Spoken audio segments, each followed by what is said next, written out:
আসসালামু আলাইকুম দর্শক, জনপদের খবরে আমন্ত্রণ জানাচ্ছি আমি মৃত্তিকা মোস্তফা। এখনকার সংবাদ আয়োজন একই সঙ্গে চ্যানেলের ইউটিউব চ্যানেল এবং চ্যানেলের ওটিটি প্ল্যাটফর্ম স্ক্রিনে লাইভ স্ট্রিম হচ্ছে।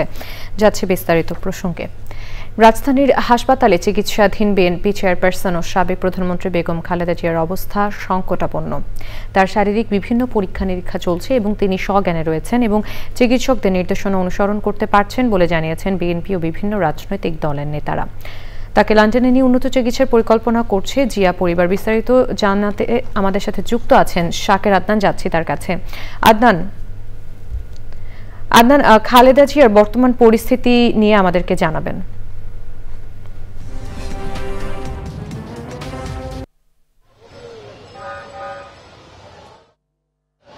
মৃত্তিকা জানেন যে বিএনপি চেয়ারপারসন এবং সাবেক প্রধানমন্ত্রী বেগম খালেদা জিয়া অসুস্থ হয়ে রাজধানীর এবার কেয়ার হাসপাতালে ভর্তি রয়েছেন গত 23 তারিখ থেকে, এবং চিকিৎসা আসলে তার এখনো চলছে, বিভিন্ন পরীক্ষা নিরীক্ষা চলছে এবং সিসিটিভিতে তিনি এখনো রয়েছেন এবং নিবিড় পর্যবেক্ষণে রয়েছেন। এবং আরেকটি বিষয় আপনারা জানেন যে বিএনপির যে ভারপ্রাপ্ত চেয়ারম্যান তারেক রহমান, তার যে উপদেষ্টা রয়েছেন, তিনি ভেরিফাইড ফেসবুক পেজে জানিয়েছেন যে তাকে আসলে লন্ডনে চিকিৎসার জন্য তারা চিন্তা ভাবনা করছেন এবং এজন্য এয়ার অ্যাম্বুলেন্সও প্রস্তুত রাখার জন্য উদ্যোগ নেওয়া হয়েছে। এবং এখন আসলে যে বিষয়টি, যে প্রশ্ন, আসলে যদি এয়ার অ্যাম্বুলেন্সও প্রস্তুত থাকে তাহলে তাকে কখন নেওয়া হবে, সেই প্রশ্নের উত্তরটা আসলে হচ্ছে যে যেহেতু বেগম জিয়ার শারীরিক অবস্থা আসলে এখনও ঠিক উন্নতি বলতে দেশের বাইরে নিয়ে যাওয়ার জন্য যে একটা ধকল, অর্থাৎ উনি যে এয়ার অ্যাম্বুলেন্সে যাবেন সেখানেও কিন্তু একটা ধকলের বিষয় আছে, অর্থাৎ সেখানেও সময় সাপেক্ষ ব্যাপার, অনেকটা সময় তাকে দিতে হবে। তো সেই একটা অবস্থায় যখন উনি আসবেন তখনই আসলে কিন্তু আসলে শারীরিক অবস্থার আর একটু কিছুটা উন্নতি হলে এবং এবারকের হাসপাতালে যারা দেশি বিদেশি চিকিৎসক রয়েছেন সে মেডিকেল বোর্ড যখন গ্রিন সিগন্যাল দেবেন এবং তখনই কিন্তু তাকে নেওয়া সম্ভব হবে। এবং এর পাশাপাশি তারেক রহমান এবং তার স্ত্রী ডাক্তার জুবাইদা রহমানও কিন্তু সার্বক্ষণিক দেশের ডাক্তার এবং বিদেশের, তিনি এর আগে যে চলতি জানুয়ারিতে যে লন্ডন ক্লিনিকে ভর্তি ছিলেন সেখানেও যোগাযোগ করছেন সেখানে নেওয়া যায় কিনা। তবে সেখানটায় নেওয়ারই কথাবার্তা চলছে বলে আমরা যতটুকু জানতে পেরেছি। তো আসলে সবাই দোয়া করছেন, নেতাকর্মীরা এখানে আসছেন, ব্যানার ফেস্টুন নিয়ে তারা দেশবাসী সবাই কাছে দোয়া চেয়েছেন এবং নেতাকর্মীরা দোয়া করছেন যাতে তিনি দ্রুত সুস্থ হয়ে আবার সবার মাঝে আসেন এবং দেশের যে দলের যে নেতৃত্ব সেটাকে তিনি অক্ষুণ্ণ রাখেন এবং দলের জন্য। ধন্যবাদ আপনাকে। এবারে ভোটের হাওয়া।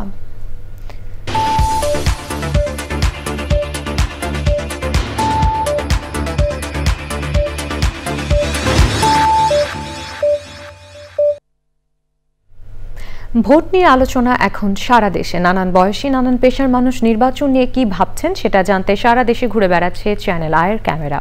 আজ জানবো নির্বাচনকে ঘিরে চুয়াডাঙ্গার ভোটারদের কথা।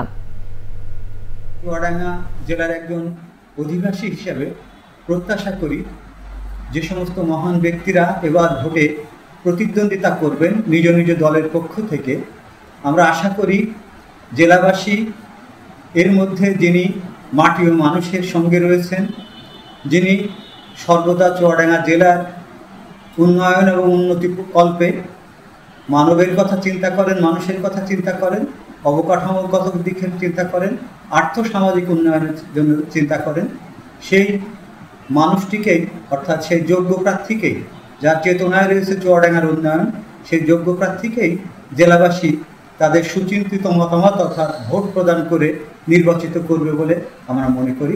নির্বাচন নিয়ে আমাদের একটাই মনোভাব, নির্বাচন সুষ্ঠু, সফল এবং সুন্দরভাবে হোক এবং চুয়াডাঙ্গার উন্নয়নের জন্য যে প্রার্থী, যে দলের, যে গোষ্ঠীর হোক না কেন, আমাদের কোনো কথা নেই, যে চুয়াডাঙ্গার উন্নয়নের জন্য কাজ করবে আমরা তার পক্ষে আছি ইনশাআল্লাহ।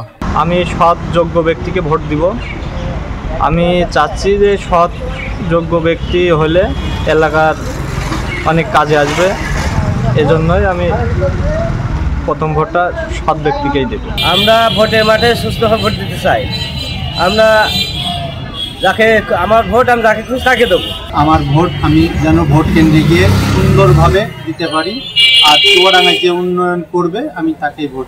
এমন একটা নির্ভয়ে সবাই সেখানে যেতে পারবে যা নিজের মতো করে নিজের পছন্দের লোককে ভোট দিতে পারবে, এরকম আশা করি। নির্বাচন সুষ্ঠু, নিরপেক্ষ এবং অংশগ্রহণমূলক নির্বাচন চাচ্ছি এবং দলগুলোর ইশতেহারনামায় শিক্ষা ব্যবস্থাকে যেন গুরুত্বপূর্ণ ভূমিকা দেওয়া হয় এবং আমি নতুন ভোটার হিসেবে আমি যেন নিজে ভোট দিতে পারি সেই ব্যবস্থা করে দেওয়া।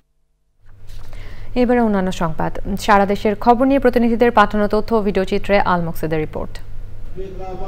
বিএনপি চেয়ারপারসন বেগম খালেদা জিয়ার রোগ মুক্তি ও সুস্থতা কামনায় বাগেরহাটের মোড়লগঞ্জ উপজেলা ও পৌর বিএনপির উদ্যোগে মিলাদ ও দোয়া মাহফিল হয়েছে। এ সময় উপস্থিত ছিলেন জেলা বিএনপির নেতা কাজী খায়রুজ্জামান শিপন ও অন্যরা। হাসপাতালে চিকিৎসাধীন বিএনপির চেয়ারপারসন বেগম খালেদা জিয়ার রোগ মুক্তি কামনায় নোয়াখালীর সেনবাগ উপজেলার থানা মোড়ে বিএনপি জাতীয় নির্বাহী কমিটির সদস্য কাজী মফিজুর রহমানের আয়োজনে দোয়া ও মোনাজাত হয়েছে। শরীয়তপুর ৩ আসনে বিএনপির মনোনীত প্রার্থী মিয়া নুরুদ্দিন আহমেদ অপুর আয়োজনে বিএনপির চেয়ারপারসন বেগম খালেদা জিয়ার সুস্থতা ও দীর্ঘায়ু কামনায় ভেদেরগঞ্জ উপজেলা পরিষদ জামে মসজিদ সহ বিভিন্ন মসজিদে বিশেষ দোয়া হয়েছে। বেগম খালেদা জিয়ার সুস্থতা কামনা করে সাবেক মন্ত্রী লুৎফর রহমান খান আজাদের কর্মী সমর্থকদের উদ্যোগে দোয়া মাহফিল হয়েছে টাঙ্গাইলে। জেলা বিএনপির নেতৃবৃন্দ মাহফিলে অংশ নিয়ে বিএনপির চেয়ারপারসনের রোগ মুক্তির কামনা করেন। চট্টগ্রামের আনোয়ারায় বঙ্কিম দত্তের বাড়ির জায়গা জমি ভূমিদস্যুদের হাত থেকে রক্ষায় দ্রুত প্রশাসনের হস্তক্ষেপ কামনা করেছে এক মুক্তিযোদ্ধা পরিবার। চট্টগ্রাম মহানগরের একটি হোটেলে সংবাদ সম্মেলন করেন ভুক্তভোগী পরিবারের পক্ষে রিপন কান্তি দত্ত। গাজীপুর শাহীন শিক্ষা পরিবার বৃত্তি ফাউন্ডেশনের বৃত্তি পরীক্ষায় আইকনপ্রাপ্ত মেধাবী ও কৃতি শিক্ষার্থীদের আইকন পুরস্কার, ল্যাপটপ প্রদান ও সংবর্ধনা অনুষ্ঠান হয়েছে।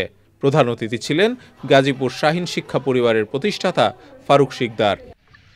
খাগড়াছড়িতে খেলাধুলার উন্নয়ন ও তরুণ প্রজন্মকে উৎসাহিত করতে খাগড়াছড়ি রিজিয়নের পক্ষ থেকে বিভিন্ন ক্রীড়া সামগ্রী উপহার হিসেবে বিতরণ করা হয়েছে। স্বতন্ত্র নার্সিং ও মিডওয়াইফারি অধিদপ্তরকে অন্য কোনো অধিদপ্তরের সঙ্গে একীভূত করার অপচেষ্টা বন্ধসহ ৮ দফা দাবিতে মেহেরপুরে বিক্ষোভ করেছে nurses association. Press institute Bangladesh এবং তথ্য ও সম্প্রচার মন্ত্রণালয়ের আয়োজনে রাঙামাটিতে কর্মরত প্রিন্ট ও ইলেকট্রনিক মিডিয়ার সাংবাদিকদের নিয়ে ডিজিটাল মিডিয়া বিষয়ক প্রশিক্ষণ শেষ হয়েছে। গাজীপুরে উম্মুল কুরা শিক্ষা পরিবারের শিক্ষার্থীদের ও পাগড়ি প্রদান উপলক্ষে অভিভাবক ও সুধী সমাবেশ হয়েছে। এতে প্রধান অতিথি ছিলেন উম্মুল কুরা শিক্ষা পরিবারের প্রতিষ্ঠাতা আব্দুস সোবহান। সমাবেশে মাদ্রাসার ৪৫ জন নতুন কোরআনে হাফেজকে পাগড়ি প্রদান করা হয়। সাভারের আশুলিয়ায় ভাদাইল প্রাইমারি ফ্রেন্ডস ক্লাবের উদ্যোগে কোরআন প্রতিযোগিতা ও ইসলামিক সাংস্কৃতিক অনুষ্ঠান হয়েছে। ইসরাফিল হোসেনের সভাপতিত্বে অনুষ্ঠানে উপস্থিত ছিলেন জাতীয় নাগরিক পার্টি এনসিপির যুগ্ম সদস্য সচিব ফয়সাল মাহমুদ শান্ত ও অন্যরা। আল মুকসিদ, চ্যানেল আই। দর্শক, জনপদের খবর আজকের মতো এই পর্যন্ত। একটু পরে কৃষি সংবাদ দেখার আমন্ত্রণ জানিয়ে শেষ করছি। ধন্যবাদ সবাইকে।